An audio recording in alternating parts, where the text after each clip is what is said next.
Man, I love this Hero Factory set. Surge and Rocker Combat Machine. It's a goated set.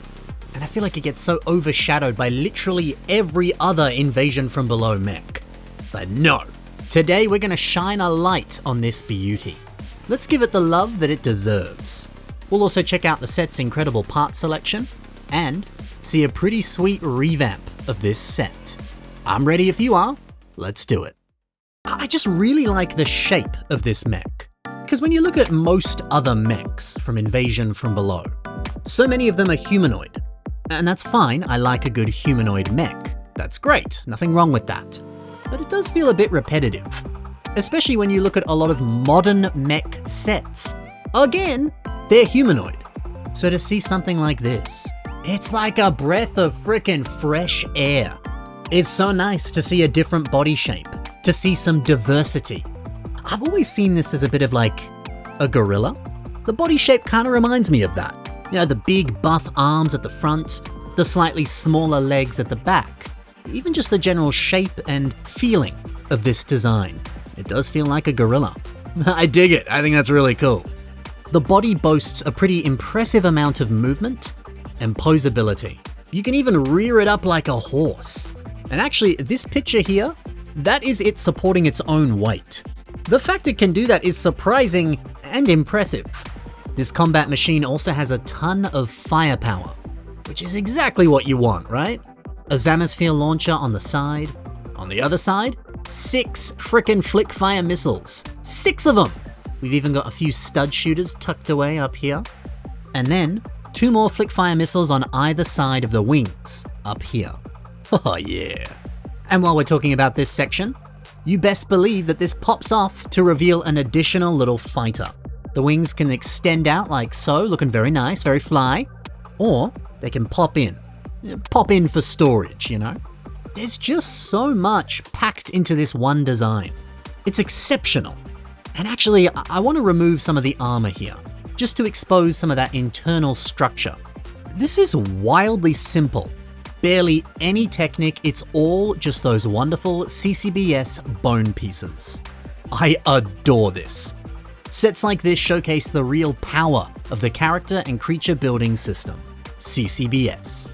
Just using armor and bone pieces, you can build a really sturdy construction like this. You can quickly and easily mass out some big, beautiful shapes and forms.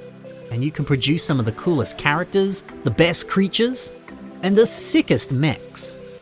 It always seems to blow my mind that there are so few non-humanoid Hero Factory sets. And then each one of those sets, those non-humanoid ones, they seem to utilize CCBS pieces in so many more exciting ways, so many more innovative ways that the other sets just couldn't explore. See, looking at this just fuels me. It just makes me want to grab some basic and common CCBS bones and armor shells and make some beautiful stuff. That's exactly what this system lets you do, and I don't know why people still hate on it today. It's the frickin' best. Well, some people hate on it today, not everyone does. If you're like me and you love it, shout out to you. And shout out to these minifigures. Getting Surge and Rocker in the one set, 2 of the best frickin' heroes. Heck yeah. And you better believe it's so good to see Surge front and center in this set. My boy, my favorite hero, the best hero. You see, in the past, Surge often gets put down in some smaller sets. It's fine, those sets are good, but I want to see him in the big stuff, you know? Getting that place of honor. And he finally does, baby. He gets what he deserves. And how good is this minifigure for him as well? Getting a minifigure scale Surge mask? Bro! You also get a few of these jumper bugs and one of the egg pods for them to hatch out of. A few little enemies for it to fight. Nice. See, I'm telling you, man. People sleep on this beauty, but it's so good. Now let's not sleep on the pieces. Are they just as good as the set itself? How can you use them in your own creations? Let's discuss. I briefly mentioned the jumper bugs and the egg pod. Well, the pieces that make up that egg pod, they're pretty cool. And I really like the way that Infernomox has turned them into this horrifying plant monster. It looks like something you'd see out of The Legend of Zelda. It's sick. These elegant blue Technic panels, they're great. Demon has used these pieces on a dragonfly. You can see some on the tips of the wings, and even a few more on the body. Yeah, these are great for rounding off edges and just sort of finishing off this beautiful little mock. Nicely done. The jumper bugs. Well, if you take off some of their pieces, you're left with this. And Gunners24, well, they've turned this into a sweet head design. It's wonderfully bug-like, isn't it? And I don't know, it's just a very original face. Not really seen something like this before. Heck yeah. But I also love the way that Scatman Orange has used it here. Such an exotic and original shape and feeling. It's so organic. You really don't see many head designs that look like this. In fact, it barely looks like it's Lego, but it is. Now for these silver wing pieces. Jack Frost has turned them into bunny ears. It's kind of adorable. This basic blue CCBS armor shell.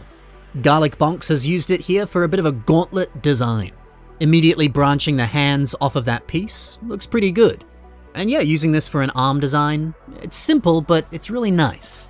And sometimes that simple approach is all you need. This looks epic.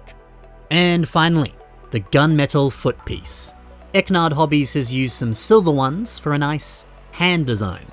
Some big old industrial style pincers, some vice grips. That looks epic. Yeah, okay, so the part selection, it kind of rules.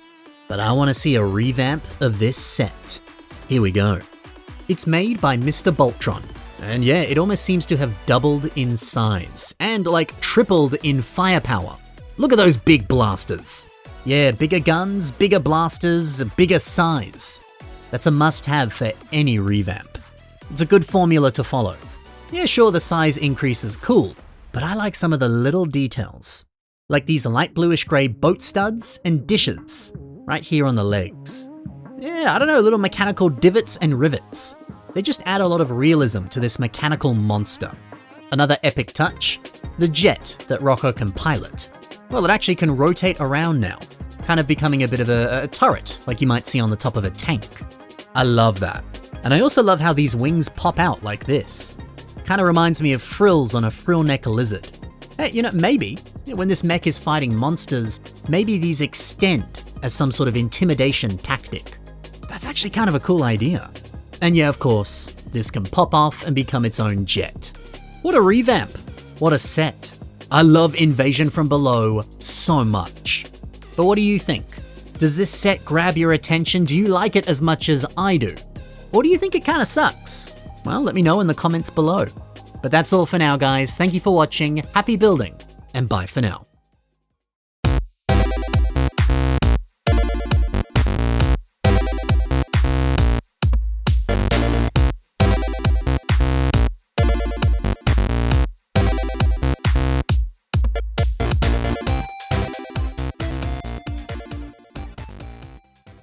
Been very kind hearing some of your responses to the schedule changes on the channel. Although don't worry, the previous recording schedule was never a problem for me. I still had plenty of free time, it was very easy to balance. So I appreciate any concerns you might have had, but don't worry, I was good then, I'm still good now. It was all very easy to manage.